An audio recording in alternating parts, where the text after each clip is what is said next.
Banyak bicara, banyak salah. Selamat datang di channel Hukum TV. Sebelum memulai podcast, mari dukung channel ini dengan cara klik tombol subscribe, like, dan share video ini. Apakah Dr. Richard Lee bersalah dalam kasus illegal access? Lalu, apakah Dr. Richard Lee yang sudah ditetapkan sebagai tersangka dan mengakses akun Instagramnya sendiri yang telah disita oleh polisi itu bersalah? Bila mana lembaga kepolisian dan kejaksaan meyakini adanya tindak pidana yang dilakukan oleh RL, maka kasus ini akan dinaikkan ke tingkat pengadilan oleh jaksa penuntut umum. Benar atau salahnya, RL adalah keputusan dari majelis hakim. Kasus ini bermula ketika polisi menyidik kasus pencemaran nama baik yang dilakukan oleh Richard Lee terhadap Kartika Putri. Palembang, Dr. Richard Lee tersandung masalah hukum usai dilaporkan artis Kartika Putri atas dugaan pencemaran nama baik. Melalui akun Instagramnya, akun Instagram Richard Lee disita berdasarkan keputusan hakim. Kemudian, pada 6 Agustus 2021, penyidik melihat unggahan di akun Dr. Richard Lee yang bertuliskan, "Hai semua, akhirnya saya kembali lagi setelah sekian lama. Ini adalah perjuangan yang luar biasa, banyak halangan dan banyak hambatan." Padahal akun tersebut telah disita berdasarkan surat penyitaan tanggal 5 Agustus. Polisi pun menduga Richard menghapus barang bukti, yakni unggahannya ketika akun tersebut dikuasai penegak hukum. Dalam perkara illegal access ini, Richard Lee dijerat pasal 30 junto pasal 46 Undang-Undang Nomor 19 Tahun 2016 dan pasal 231 KUHP dan atau pasal 221 KUHP. Apakah benar Dr. Richard Lee dapat dijerat pasal 30 Undang-Undang ITE sebagaimana berita online pada Tirto ID yang disampaikan oleh Nelson Nicodemus Simamora, yaitu Richard Lee dijerat pasal 30 junto pasal 46 Undang-Undang Nomor 19 Tahun 2016 dan pasal 231 KUHP dan atau pasal 221 KUHP. Hal ini tidak benar. RL tidak dijerat dengan pasal 30. Namun di kasus ini RL dijerat dengan pasal 30 ayat 3 Undang-Undang ITE dan atau pasal 231 KUHP dan atau pasal 221 ayat 1 angka 2 KUHP. Hal ini karena RL disangka oleh polisi telah mengakses akun Instagramnya sendiri dan memposting. Akhirnya akunnya dapat dibuka lagi, bukan mengakses milik orang lain. Ada pernyataan dari kuasa hukum Richard Lee, yaitu Rasman Arif Nasution, bahwa Richard Lee bilang ia mengunggah pernyataannya itu di akun Facebook, sehingga secara otomatis muncul di akun Instagramnya. Bila pernyataan dari kuasa hukum Richard Lee itu benar, ternyata Richard Lee tidak mengunggahnya di Instagram melainkan di Facebook. Apakah benar Richard Lee dapat dijerat pasal 30 ayat 3 Undang-Undang ITE dan atau pasal 231 KUHP dan atau pasal 221 ayat 1 angka 2 KUHP? Bila pernyataan yang disampaikan pengacara RL itu benar, yaitu RL mengakses akunnya melalui Facebook, maka menurut saya RL tidak dapat dijerat dengan pasal 30 ayat 3 karena RL tidak meretas akun Instagramnya, melainkan mengakses akun Facebook yang secara otomatis terhubung dengan akun Instagram miliknya yang telah disita oleh pihak kepolisian, sehingga muncul postingan tersebut. Namun tentu hal ini akan perlu didalami dan dibuktikan oleh penyidik kepolisian Polda Metro Jaya. Apakah tindakan yang dilakukan oleh Richard Lee tersebut dilakukan untuk menghapus atau menghilangkan barang bukti? Karena menurut keterangan dari pihak kepolisian ada beberapa video yang dihapus oleh Richard Lee. Hal ini akan dibuktikan dan didalami oleh penyidik. Apakah sikap batin atau mens rea dari RL? Apakah RL yang telah menghapus video atau ada suatu sebab-sebab lain mengenai terhapusnya video? Apakah perbuatan LTL tersebut dilakukan dengan sengaja untuk menghapus bukti-bukti penting pada kasus pencemaran nama baik? atau hal lain. Hal ini harus didalami dan dibuktikan oleh penyidik. Unsur-unsur dari pasal 231 ayat 1 adalah sebagai berikut. A. Barang siapa. Unsur barang siapa terkait unsur tersebut maka harus dibuktikan orang yang kepadanya diduga melakukan tindak pidana, yakni adalah RL, yang disangkakan telah melakukan tindakan illegal access. Dengan sengaja, unsur dengan sengaja.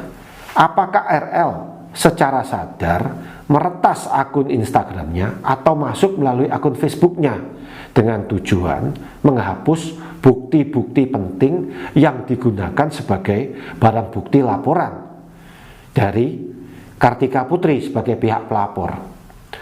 Unsur menarik suatu barang yang disita berdasarkan ketentuan undang-undang atau yang dititipkan atas perintah hakim, atau menyembunyikan barang tersebut padahal diketahuinya barang itu adalah barang yang ditarik alihkan.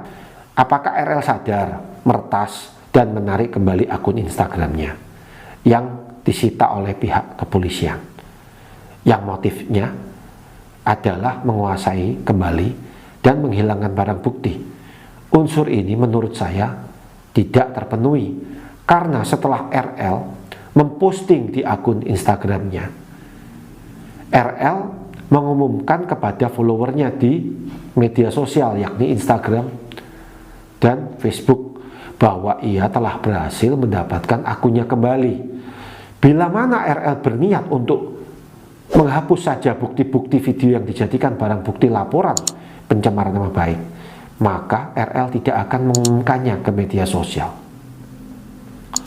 Pada tanggal 6 Agustus 2021, penyidik melihat unggahan di akun @drrichardlee yang bertuliskan, "Hai semua, akhirnya saya kembali lagi setelah sekian lama. Ini adalah perjuangan yang luar biasa. Banyak halangan, banyak hambatan." Seandainya Richard Lee benar-benar terbukti meretas akun Instagramnya sendiri yang telah disita oleh kepolisian dan menghilangkan beberapa video yang digunakan untuk barang bukti laporan pencemaran nama baik, apakah Richard Lee dapat dituntut melakukan tindak pidana illegal access?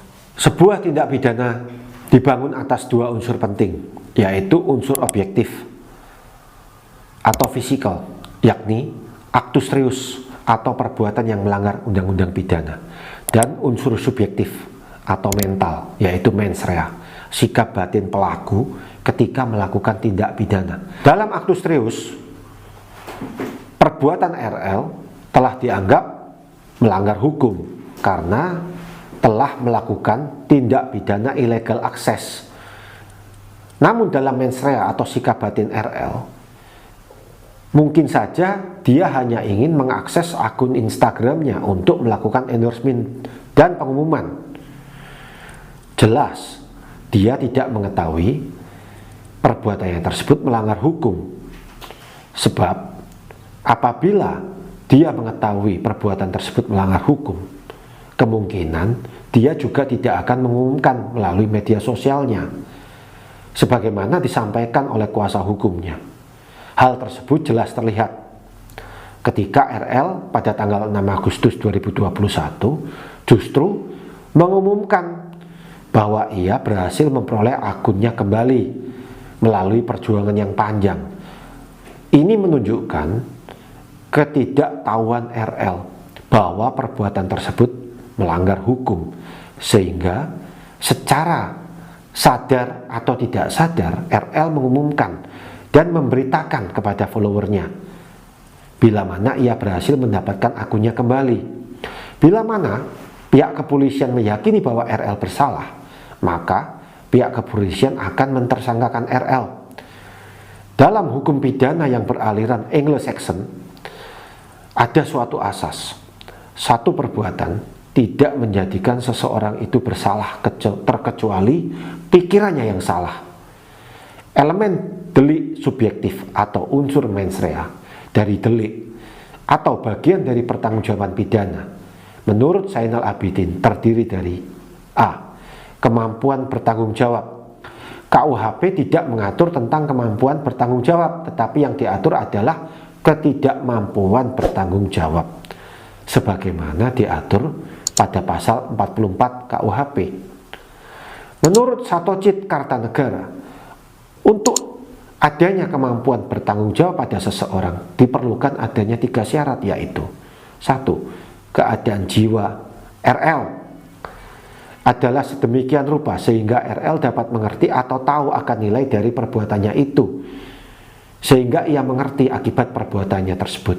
2. Keadaan jiwa RL, sehingga RL dapat menentukan kehendaknya terhadap perbuatannya yang dilakukan itu. 3. RL harus sadar, harus insaf bahwa perbuatan yang dilakukan itu adalah perbuatan terlarang yang tidak dibenarkan oleh hukum atau masyarakat maupun dari sudut tata susila. Dolus atau kesengajaan dan kulpa, yaitu kelalaian, yaitu apakah RL melakukannya dengan disengaja atau karena kelalaian. Hal ini juga perlu dipertimbangkan oleh penyidik. Marilah kita mendukung penegakan hukum oleh aparat kepolisian dengan tidak mengeluarkan pernyataan-pernyataan yang tidak berdasar fakta dan peraturan perundang-undangan agar tidak terbentuk opini sesat di masyarakat. Terima kasih. Terima kasih sudah menonton dan mensupport video ini. Semoga channel ini bisa bermanfaat dan terus berkembang.